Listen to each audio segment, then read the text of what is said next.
This is the Lydia and Spin with Lydia Lunch, Tim Dahl, episode number 176. Dave Buddin is our guest, but in the meantime, I am Yes. Mandy Leone. I just got off the stage at Le Sonique playing my suicide tribute set, and also with Liz, the widow of Alan Vega, who will have on the podcast soon. So did you have a great Leon? What do you call someone from Leon or what is, anyhow, Leon is the Leonese? culinary, well, Leonese, I don't know. It's kind of like the almost avant-garde culinary capital of That doesn't France. matter. I I mean, mean, with Hurtado and, of course, Sebastian Greppo, yeah. world class tour manager for Retrovirus and all things Lydian. We stopped in Montpellier, Mark Hurtado's Oh, I hometown. know it well. And Yep. we stopped at the beach and had some incredible fish for lunch. That's what Oh, we great. do here on tour when we're in Europe. Well, France is always a great place to tour. I've always enjoyed it, and besides the great crowds, I've enjoyed the culture and the food. So Well, I mean, and I was trying to estimate how many times I've been on the boat of Le Sonique. I maybe eight, between 6 and 9 times, maybe yeah, eight. sounds about right. Sounds Yeah, about actually. right. Well, I'm up in Massachusetts visiting the mom, the house you've been to for this Thanksgiving week, and you're in France, probably eating better food than the Thanksgiving spread, which I Well, don't hang mind, on but I now. don't love. I will be stopping at the University of Chicago, Paris tomorrow with Sebastian Oh, Grappa, Sabu S. Jesus, as they're going to call him, for a Thanksgiving lunch with all the idiotic students that happen to go there, but whatever. And visiting with Elise and Sadie, so that's great. And then after Paris tomorrow night with again Liz Lemire, the widow of Ellen Vega show, Nantes, and then I go off to Athens, where I'll be performing Suicide Tribute. Blaine Reininger will be performing with us also, so it's quite good. And then after that, a few days off, and then Italy, and I'll be back to you. oh well, I can't wait to hear about it, and I can't wait to see you again. Tour's Um, been great, absolutely fantastic. it's one of those things. As I said last night, I just did 5 tours in 3 months, and leading up to that surge, after the pandemic, I'm like, okay, what's this gonna be like?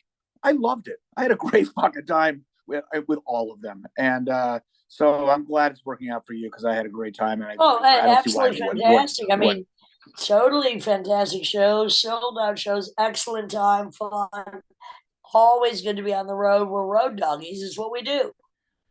It's true. It is what we do. So now I'm going to, well, dogs. I guess I'll segue into this. The mystery of the four University of Idaho students' murder. Yeah, you've been Yes, following this. Well, of course. they've contacted everyone's four exes who they were with that night. I mean, they've ruled out everyone, and so now it kind of is turning into a American horror movie. About a couple weeks before, and this has been just reported the last couple of days, a family's dog went missing, and they found it skinned Filleted, they called and it. and Filleted. filleted. So it's starting, a knife murder with no immediate suspect. It's starting to look like a classic American horror movie serial killer nutcase. We don't know, but that's what's starting to lean towards that. And they don't Well, really what's have any bizarre is leads. that there were other people alive. There were other people alive, not murdered, That's in the bizarre. house. Yeah. What? Two people Well, were spared. and also in the last few days, we had the Walmart shooting Yeah. by a worker at Walmart, took out 6 people and himself, wounded various others. And we had the Colorado Springs At the gay club. gay. Yes. I mean, reasons to be thankful. One, two, three, as Ian Dury once said. I don't think so. And also here in Massachusetts, uh, someone Yes. someone couldn't wait for Black Friday. They decided to drive an SUV into an Apple store and basically crush a bunch of I don't know, potential customers. So people are on edge. Well, to me, this is apropos of what Thanksgiving is really all about. the murder of the indigenous population. And so people are going a little wacky. They don't even realize why. It's like, it's how America was founded anyway, on all this fucking murderous, puritanical nonsense. Do you like absolutely turkey? Astonishing. Do you like turkey? Do you like the traditional hang on. dish?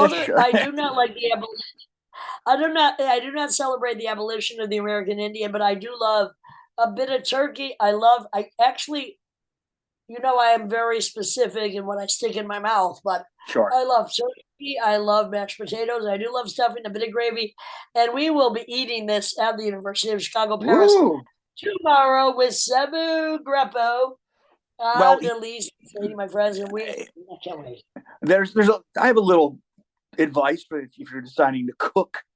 If you're deciding to cook a turkey, well, see, one thing where people fuck up, the word is you're not supposed to put, my mother always does this, but the word is, and Sam Ozavat had real success with this, don't put the stuffing in with the bird.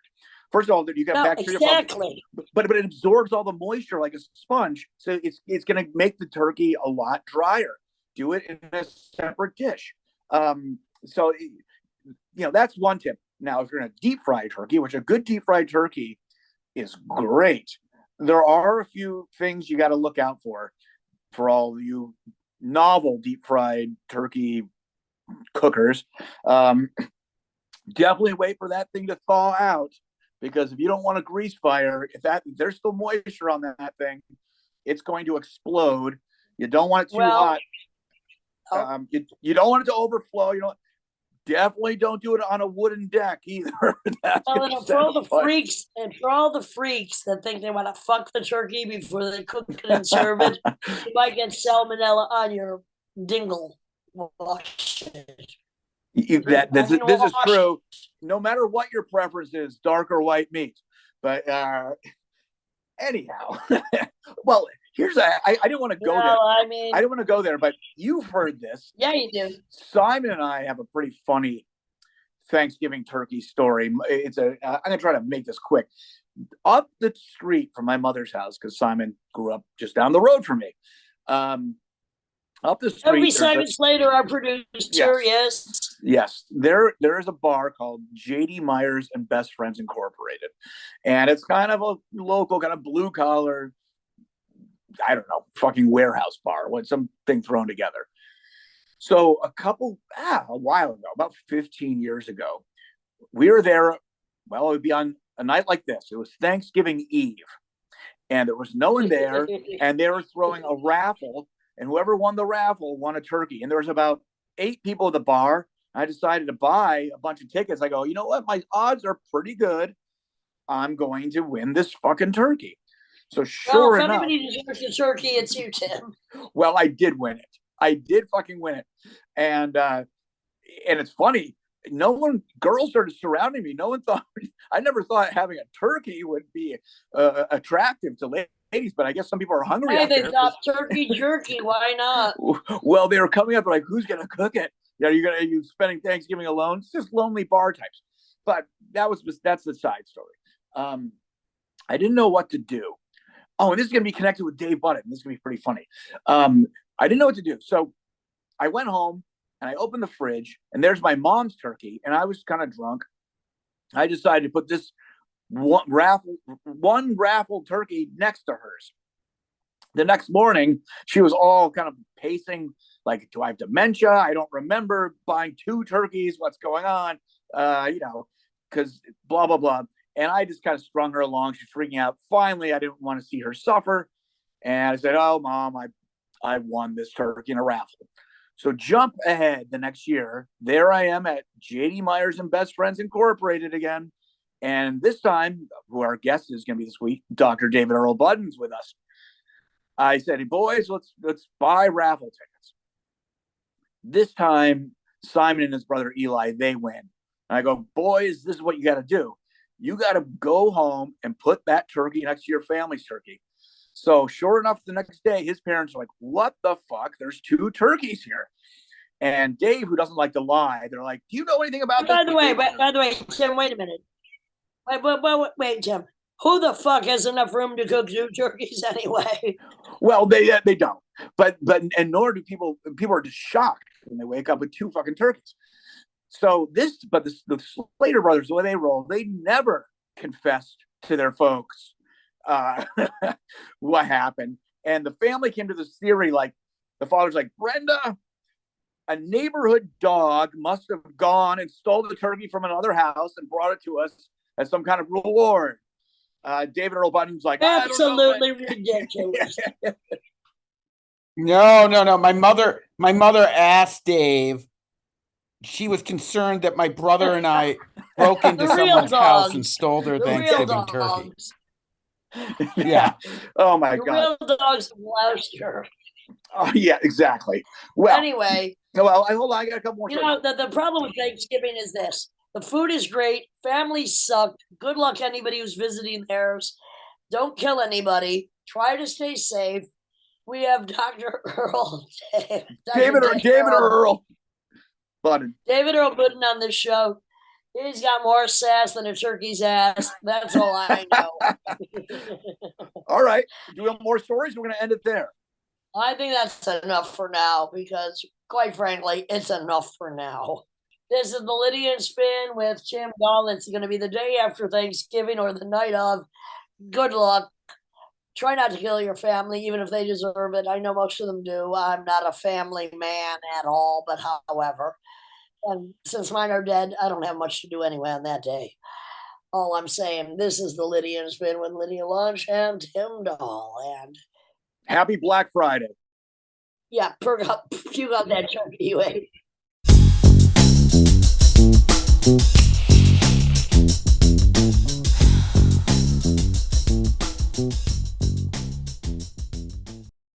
This is the Lydia and Spin with Lydia Lunch, Tim Dahl, and Tim, who's that we see over there? Your good friend? Oh yeah, well, absolutely one of my good friends. This is Dr.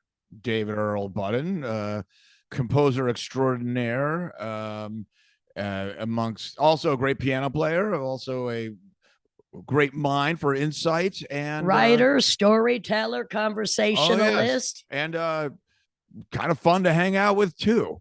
Basically, I don't know. I guess his words will speak for himself. Well, Dave, let me just cut in with this. As I said in the intro to you, it was our conversations on the front steps of where you, Tim, and Simon also at one point lived, where the thought of this podcast was initiated. 1584. 1584 right. East 15th Street. East 15th Street.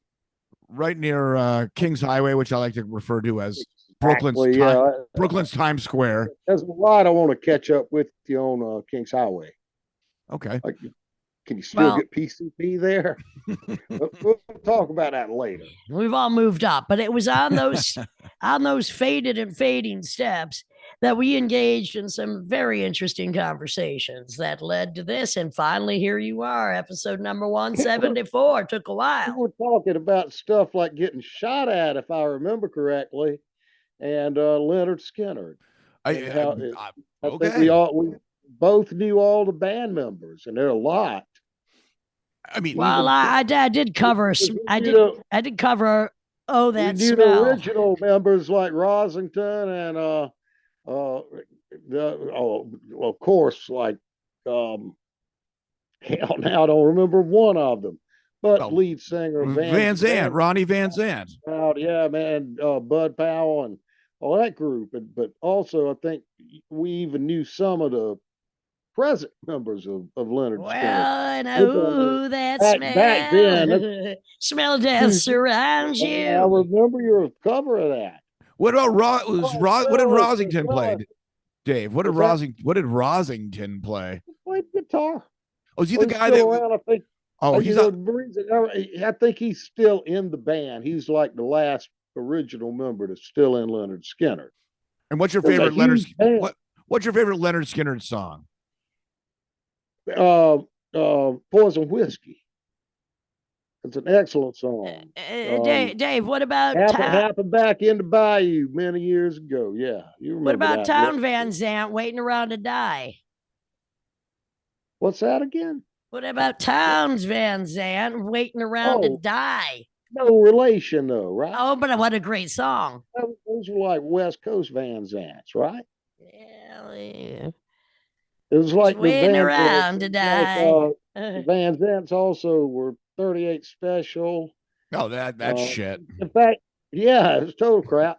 But I think that's who the lead singer of Leonard Skinner is now. Yeah, it's his brother. Yes, we know that. The brother. What's your and there was a third one though too. It's got like had a solo career.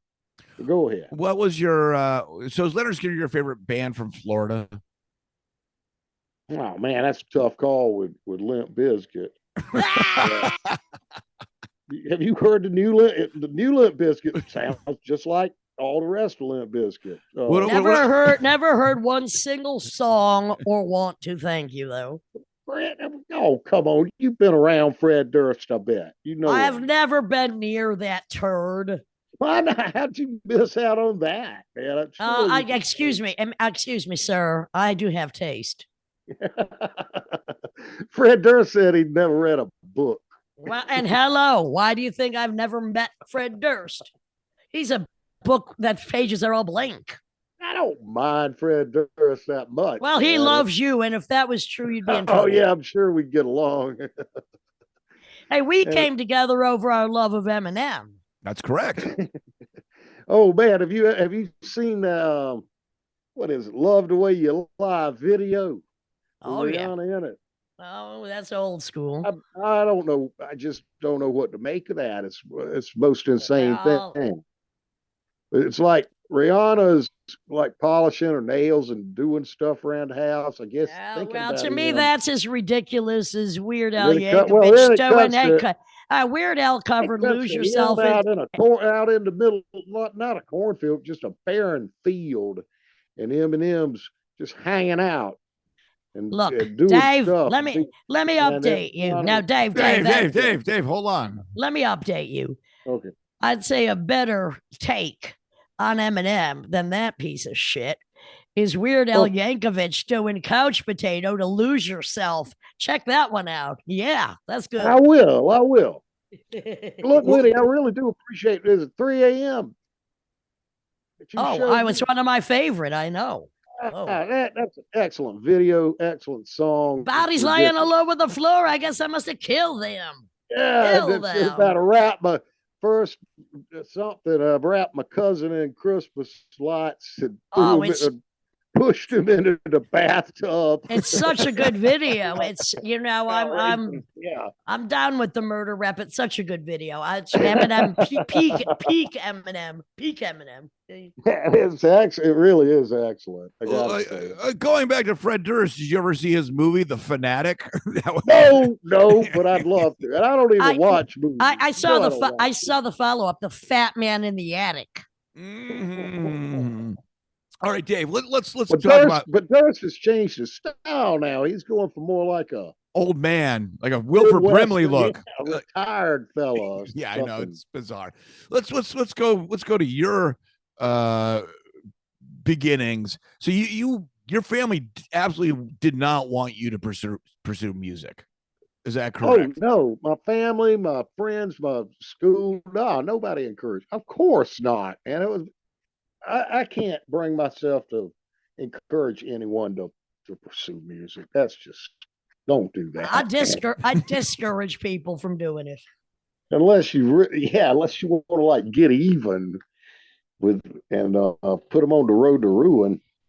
Well, Dave, not many geniuses are encouraged, which is why their stubbornness causes them to do what we do. That's exactly right.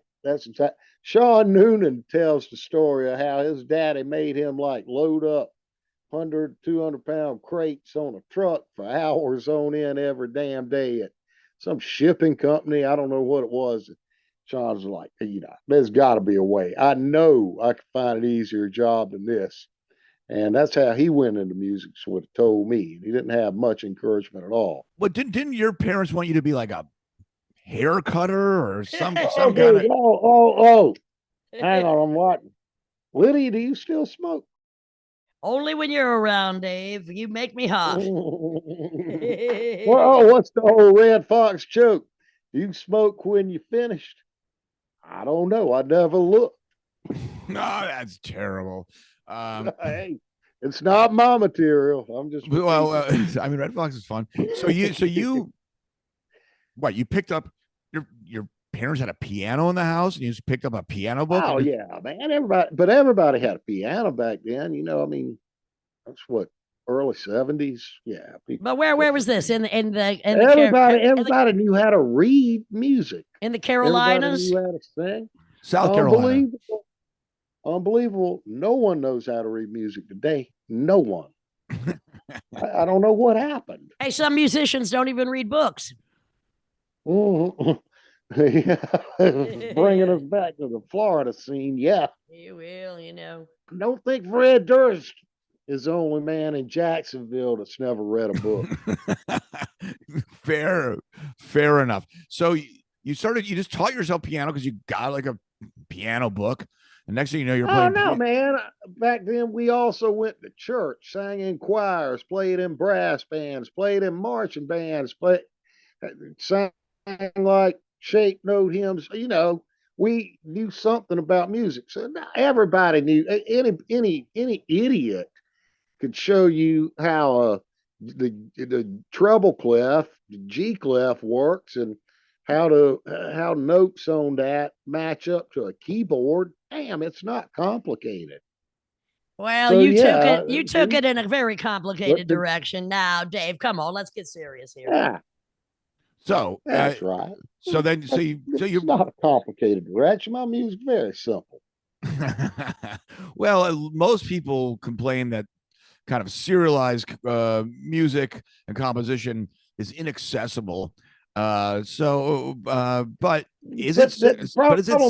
Problem with all of that inaccessibility, right, is people don't bother. They don't take the time to listen to something twice. Okay, Tim or Dave, can you just, because look, a lot of we don't know what serialized music is. What makes something serialized? All music is serial. Everything is a series. It's just acknowledging that there's time. There's a series of things that happen over time, and that is music. And all music is serial. What can I say? I can't help it. So all you're doing is like atomizing that idea of a series and making each element of that series into, make it a pitch, or you make it a dynamic, or you make it a duration, make it all of those things. And you just put it in a series. That's music. I mean, you can do it to better or worse effect. You have a series that is, I don't know. It depends on whose hands you put it in. But it's a series. It's just a list of events. I mean, it's the same as your friend 50 Cent. Same as my friend. Same as Fred Durst. I mean, my friend. I have more friends. I some kind of a series of events. I don't want no 50 Cent as friend. I want a hundo as a friend. Forget that. Okay, to each his own. Yeah, well, So, all right, you're playing in all these ensembles and stuff through church and school. And what point did you decide? The Boy Scouts and doing other kind of crap too. I mean, I was also in a club, French club, the baseball team, the marching band. I was in the driver's ed class too, man. Well, I mean, that was a great, hilarious experience of doing absolutely nothing and just smoking cigarettes for a semester. But I'll tell you about that in more detail another time, since I tell you got an agenda. Well, kind of moving along here. If you want to talk about driver's ed for the whole interview, I think that's entertaining enough. Yeah. What it amounted to, we just rode around. It's like, okay, it's driver's ed time for me, the coach, and like three or four other, a couple of them, they were slow. They've gone on to, of course, be very successful in real estate and other sleazy endeavors since then. But at the time they were like in the C section. Y'all remember like when there was like the A section? No, we had different categories, but there were definitely classes that were for people that were a little more challenged with the material. Anyway, Dave, Dave. So let's say driver's ed. Are you driving now? driver's ed was one of those classes that drew a not too bright group. Well, if I was finished with all the. Do you have your license? Do you have your license still? Not anymore. South Carolina won't let me drive anymore because I can't pass the vision test. Oh, your eyesight's bad. So, why don't you get some eye transplants? It's got nothing like most people in that state in South Carolina. It's got nothing to do with a DUI. Like half the population has got like a suspended license from a DUI. And also, South Carolina is also, which most people don't know, it's the murder capital state of the United States. Yeah, and that's not like urban murders. It's like rural murders. Like, what the fuck's going on? Oh, people, they ain't got nothing to lose. So how did your bad eyesight work for you? True. I don't know if that's right for this year, but historically, we've been right at the top of murders. But and the first bullet shot in the Civil War was well, that would be us. Sumter, or where was it? Yeah. Fort Sumter. Is South Carolinians just a bunch of hotheads? What the hell's going on down there? You get that impression. I don't know. They seem pretty laid back, just to talk to and shoot. Till they kill you. But yeah, you cross the wrong path, or they'll turn on you. And everybody's armed to the teeth, man. I mean, everybody. I grew up 2 shotguns hung up on the wall. I mean, we by no means looking for trouble. Well, that ain't going to do you too good if you can't see where the target is, Dave. Yeah, that's true. I never was much of a marksman. But well, you can also take into account that even more so than just being like murder capital of the United States, women killed by men is a huge. We're always at the top of that list. Femicide. I guess so. Well, this is why, I don't want to sound like any of those other kooks down there, but I have to say a woman has got to learn how to protect herself. And the thing is, it is hard to protect yourself against a maniac who's drunk with a gun. So cast iron frying pan, you better learn how to dodge those bullets and whack them on the fucking head, call the cops, take him away, let a fucking 18-foot python eat him. Lydia, you don't call it. Have you ever called the cops on anyone? Oh, well, no, only on myself. I called them over to me. That's crazy. Of course, you don't call the fucking cops unless you want to blackmail them. You know my behavior. Are you still trying to hey, still trying to take the cops' hats? I got plenty of cops' hats. I got pants. I got all kinds of things. Hey, I know where the Have you ever tried to use any of that to blackmail a cop? Like, hey, man, I'll give you back the hat. Dave, I stopped blackmailing cops at 14 after I knew I could do it. Okay. I don't like any challenge that's too easy. Come on. I have more gun training, don't forget. Yeah. I got bigger fish to fry. Yeah, I hear you. I know. Well, so what made you decide? Like, well, I know you wrote this book, but it was never published. Called "So You Want to Be a Composer." What made you want to be a composer? Oh, like Franz Liszt biography in the beginning book, the Vienna. We used to have these books that they'd have like a simplified version of some big masterwork like Beethoven's Fifth, whatever.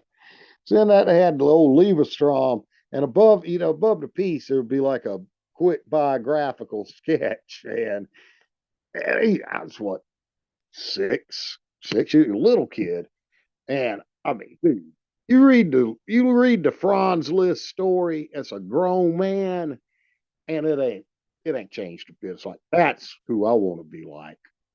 It was like buddies, like old childhood friends with the Pope. Got laid all the time. He had his pick of any woman in Europe. Always ended up with landed aristocracy.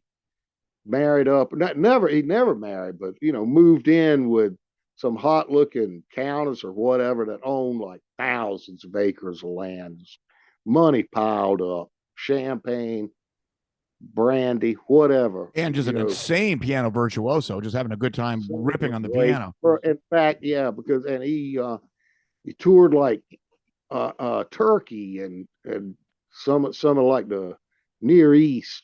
So he's technically the first international touring musician. So isn't it true that the reason with concert piano performances, the piano's sideways because Franz Liszt changed that? But was that because of some kind of vanity thing, right? So you right, so you get a good look. Well, you could also see you got a view of his hands, and you got a view of his profile and all.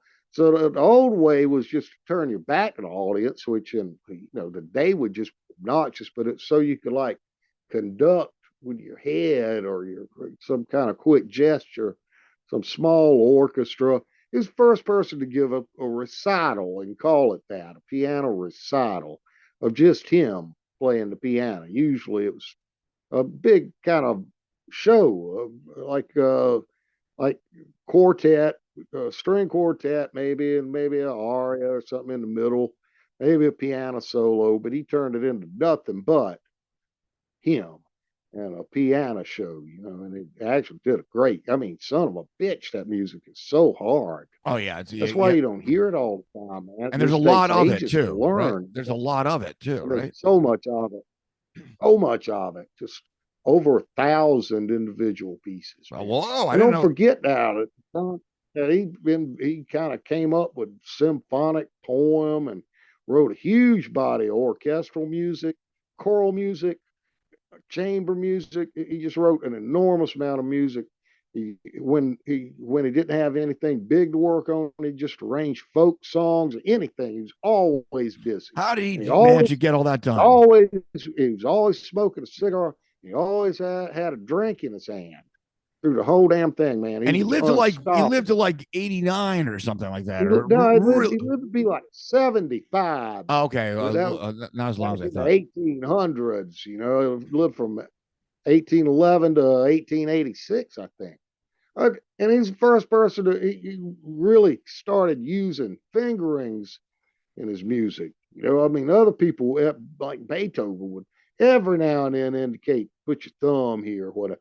Franz Liszt would put all of these fingerings in long passages, so you'd know how to do it. And they're not very intuitive at all, but they eventually they work though. I mean, they all end up in the right place. It's incredibly difficult music. Oh, it is. And who in your eyes is cooler, Franz Liszt or Keith Richards? Because I know you love Keith Richards. Being cool, I guess, would be Keith Richards. But then, yeah, because you couldn't relate to Franz Liszt today. If he were to show up, he'd have a whole different style about him, different like puns and like expressions. Let me ask you this. You couldn't go up to Franz Liszt and say, "Hey man, do you dig it?" or "What's up?" All of that would just be alien to him. He wouldn't know what the fuck. He was fluent in English. He was fluent in like 8 languages too. I forgot about that. Well, Dave, let me cut in here for a minute. I love the juxtaposition between such a complicated musician, and then we'll take Keith Richards for a minute, because I think some of the hardest music to write. Talking about. Hang on, I'm talking. Dave, I'm talking. Hang on. I think the hardest. Would you please? I think the hardest music to write is something that is so simple, so catchy, and not stupid. And that's why none of us have made any money or will ever make a hit single. The hardest music to make is not something that's so complicated that nobody gets it, but that it's so simple. And I'm talking like Tom Petty, like Keith Richards.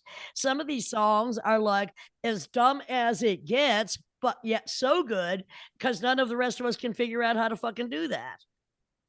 Well, that's just repeating. I just told him, and you, I thought, and Simon and whoever else may be listening.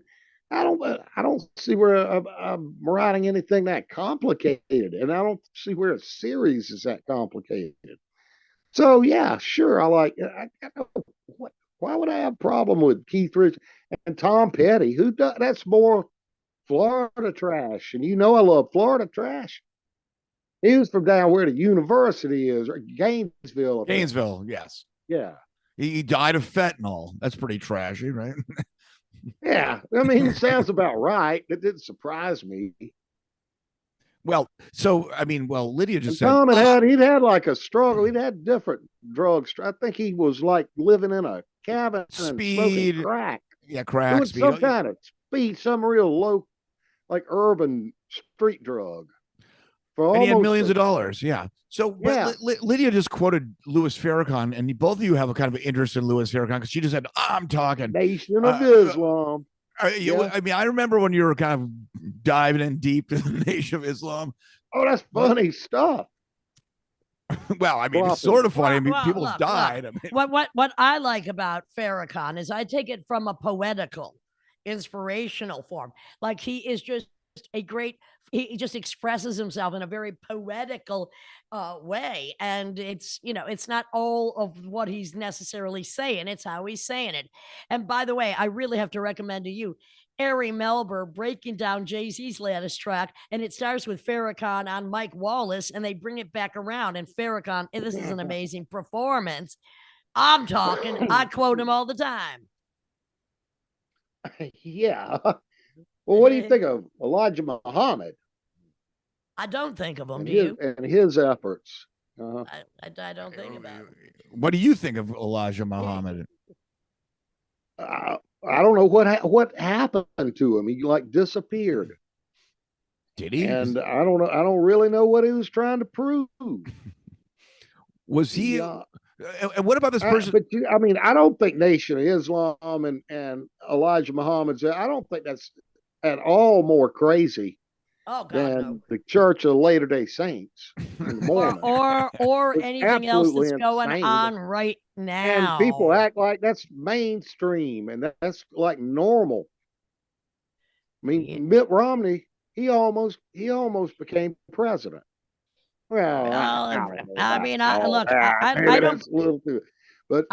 don't believe in marriage, but I believe in polygamy. Excuse me. What about polygamy, Dave? Better than just having one wife. All women believe in polygamy. No, well, but the thing is, we want to turn that around.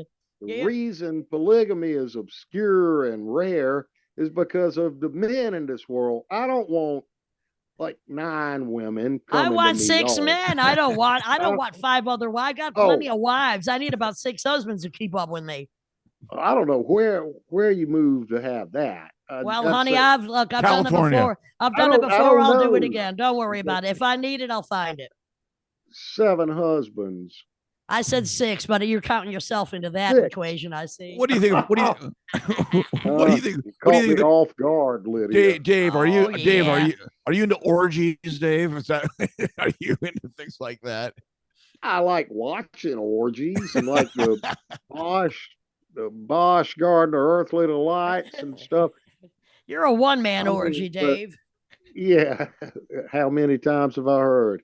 But there's just no, the idea of being at an orgy is disgusting. Yeah. Not to you because you can't see anything. So, I mean, let me just quote Bataille here. Nudity is What about back in Lydia, that trashy generation of Lydias and my sisters? Hey, I'm trying to quote Bataille if you don't mind. They used to have orgies. I did not. Normal enough. Well, not necessarily. I don't call me and 6 lovers an orgy. Generation. Y'all had orgies.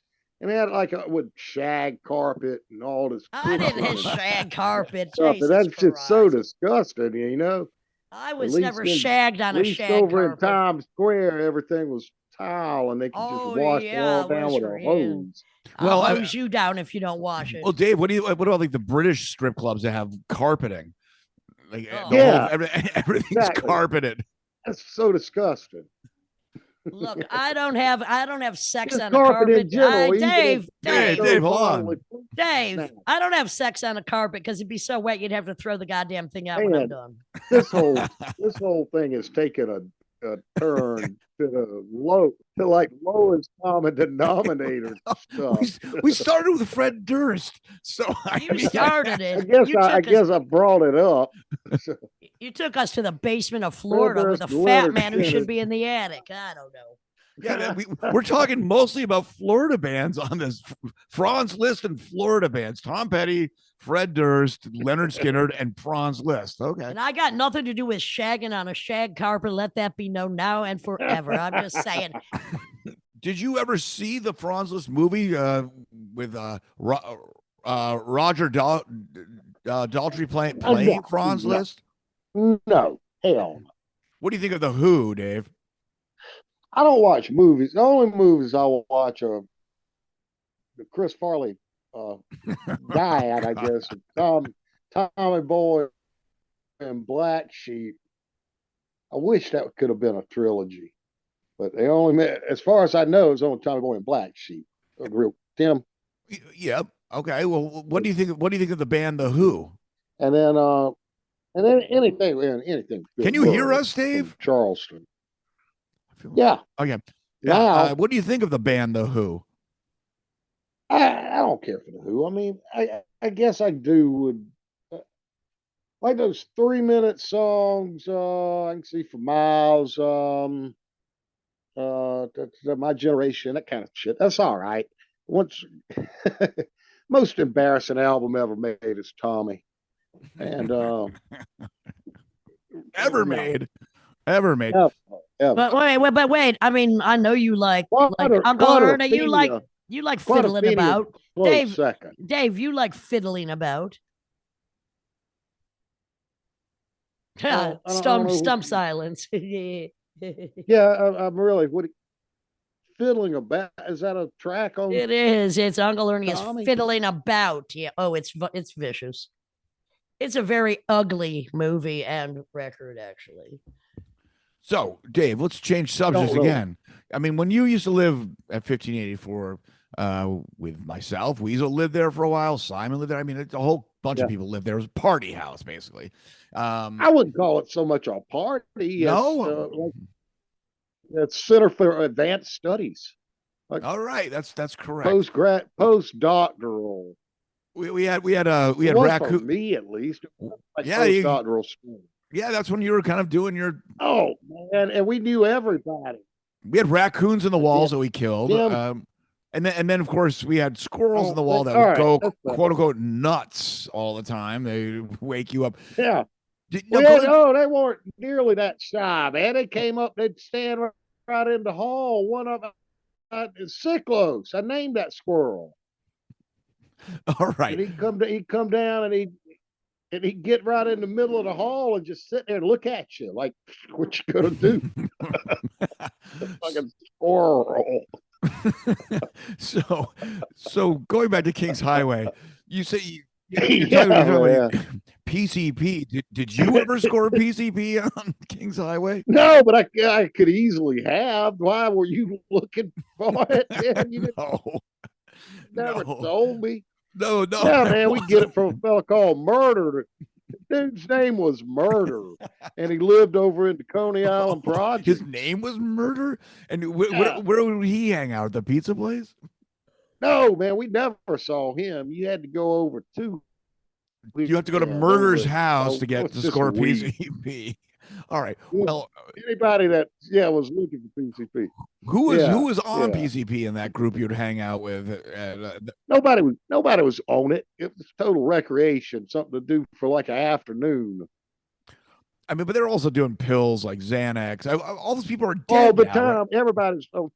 And the thing about it was all the pills they were on were prescribed to them.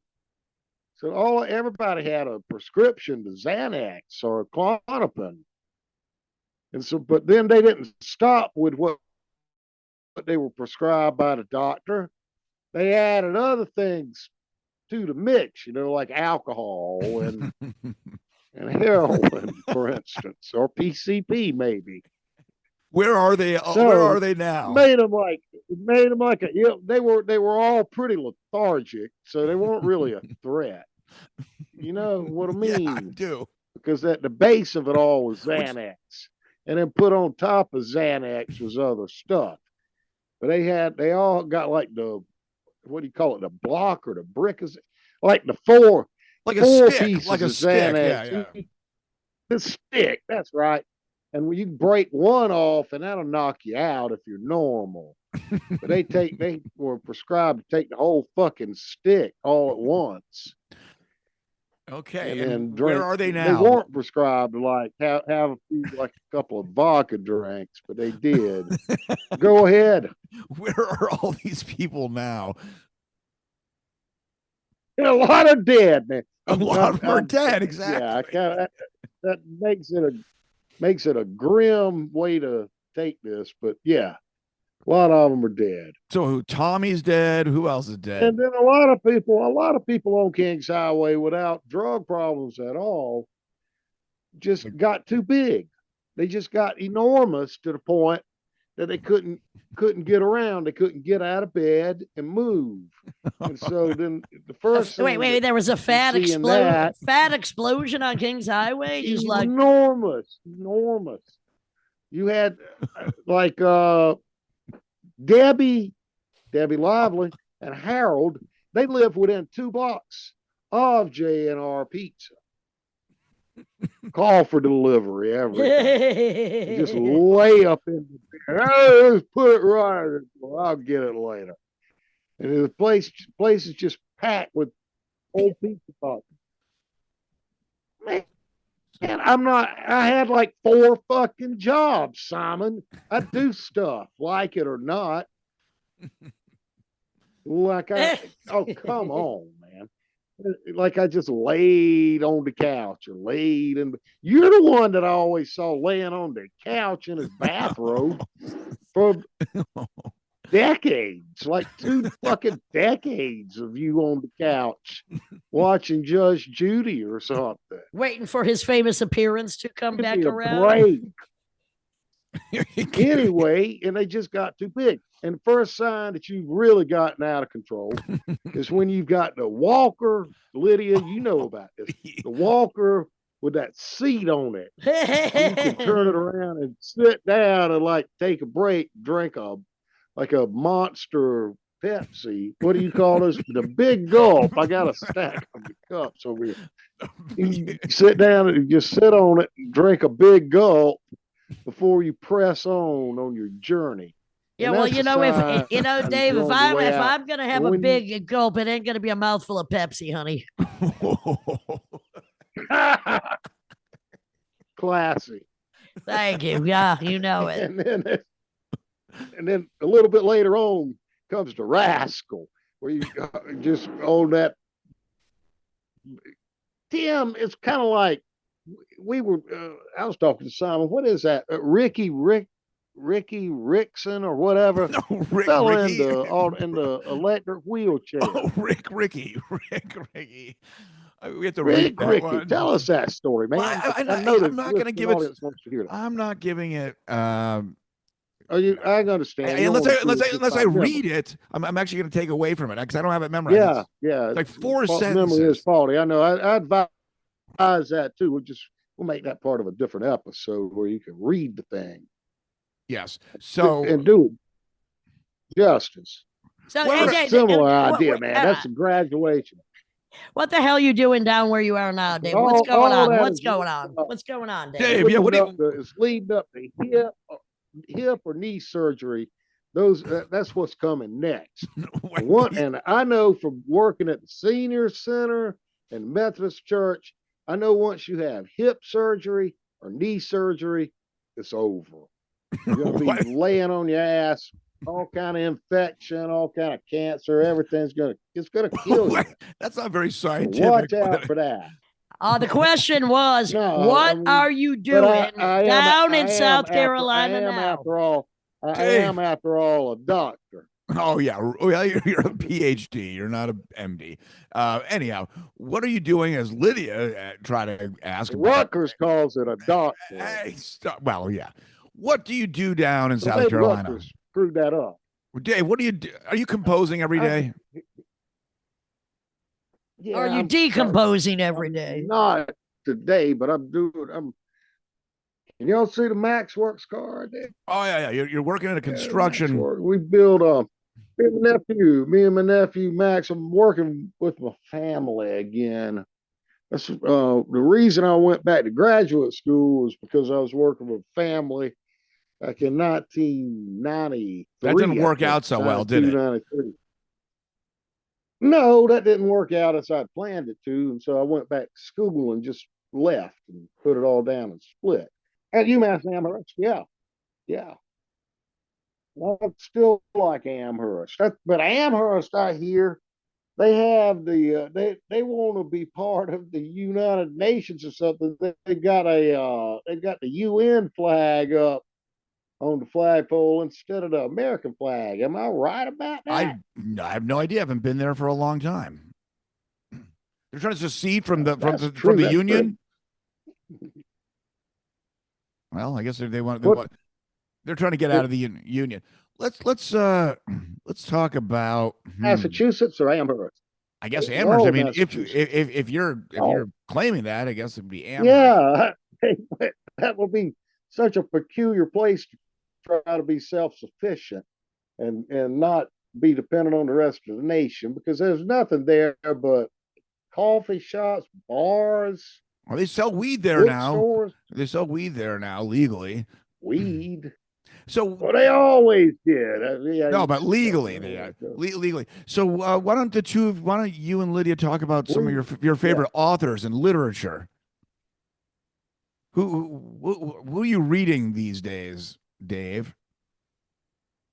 Like the George Hayduke, the Get Even books. Okay. Does Lydia know that? Look, honey, I spent my whole life getting even. I get paid for getting even on the rest of society. But have you ever read any of those? No, I haven't. But you like historical biographies, don't you? Yeah. What was the last? Sure. What was the last biography you read? Oh shit! I'm working. Sorry about that. That's Stephen Kotkin. It's a 3-volume biography of Stalin. Here, I'll throw it up without moving the phone. There it is. That's volume 1. And man, let me tell you, it's dry reading. It's some boring stuff. I bet you could dry your ass with that after. I think you should put it in the bathroom where it belongs. Yeah.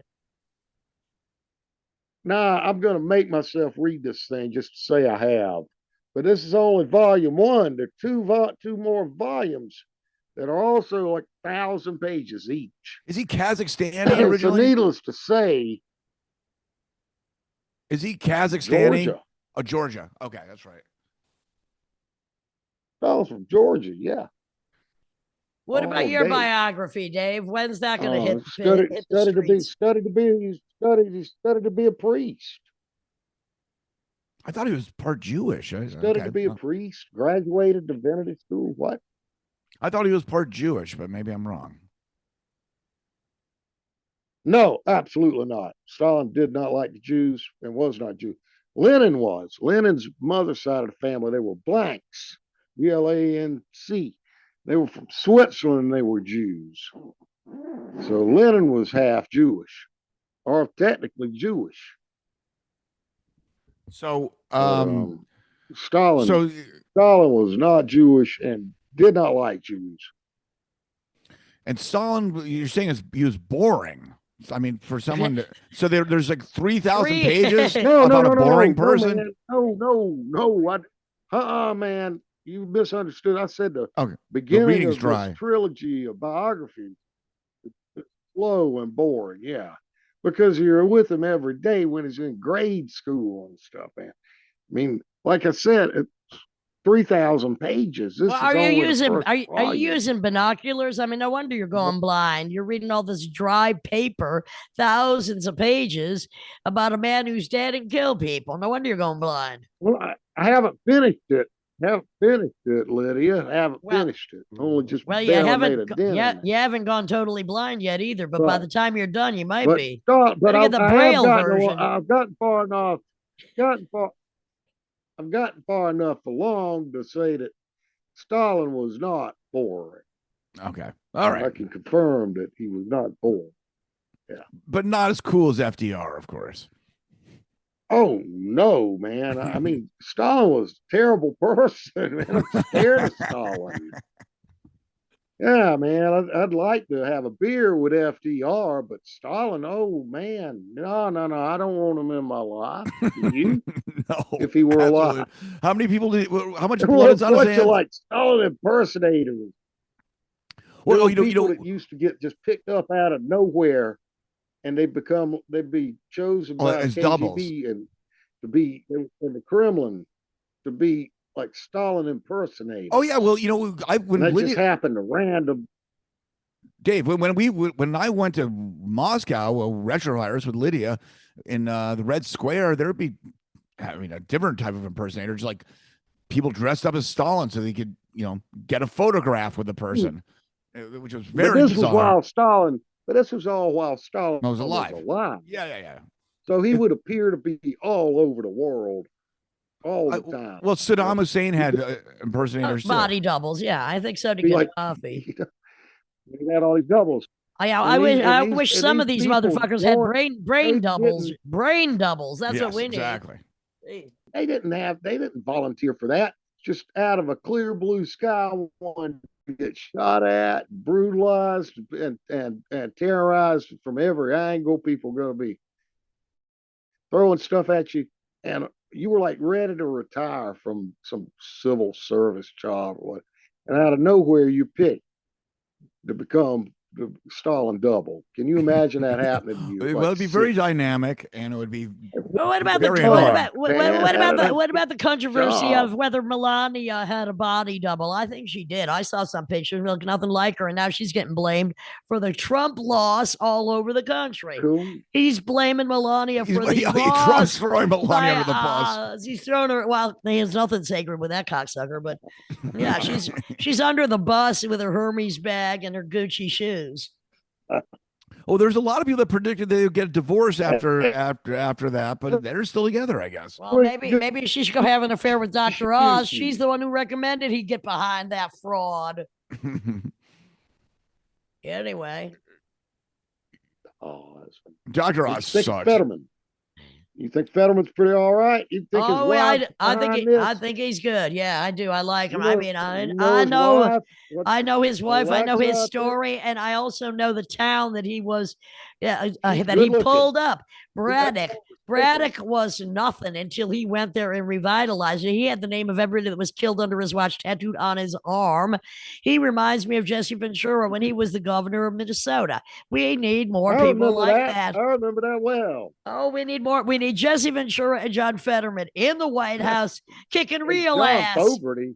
Did you say John Fogarty? No, John Fetterman. I did not say that. John Fetterman, not Fogarty. Oh, John Fetterman and Jesse Ventura. Oh, God. John Fogarty's brother. John Fogarty's brother on his brother's deathbed. Old Fogarty.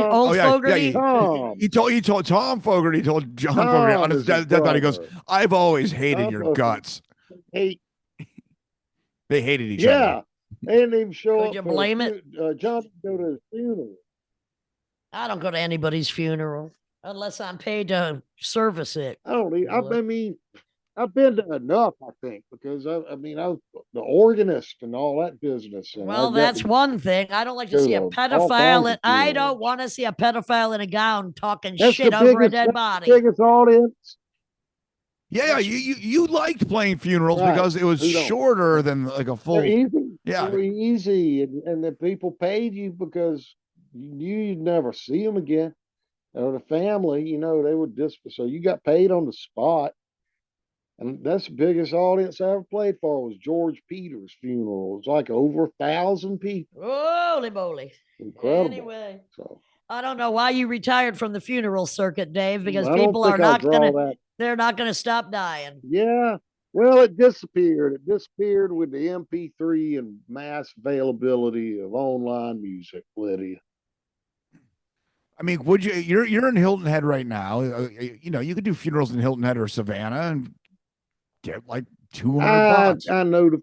I I mean, I know the funeral director personally. Well, what are you waiting for? You need to 6 come back years around. later, I haven't got a call, but still.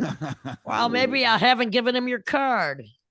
Well, Dave, why don't you end us with a song? Is there any blues song you'd like? Is your piano there? Be able to listen to "I'll Be Round" by Howlin' Wolf or not? Why don't you just sing something? Can you play that right now? Can you play that song right now for us?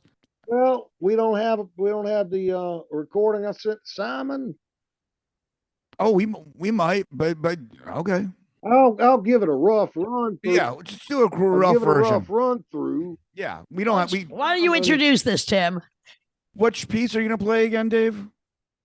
We'll do my version of "I'll Be Around" by Howlin' Wolf. All right, let's hear that. While Simon looks for Howlin' Wolf version, which just blows everything out. Well, of the water, you just do it yourself. Let's hear it now. Come on. It's real rough sounding things. Is that too loud? Oh, it's great. It's great. Well, great. I'll be around. See, babe. Well, I'll be around. No matter what they say. I'll be around. I'll be around. See what you put down.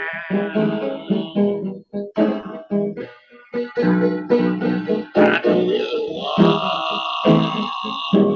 for myself. No, I want. I don't want nobody else. I'll be there around. See what you put down. I said I know.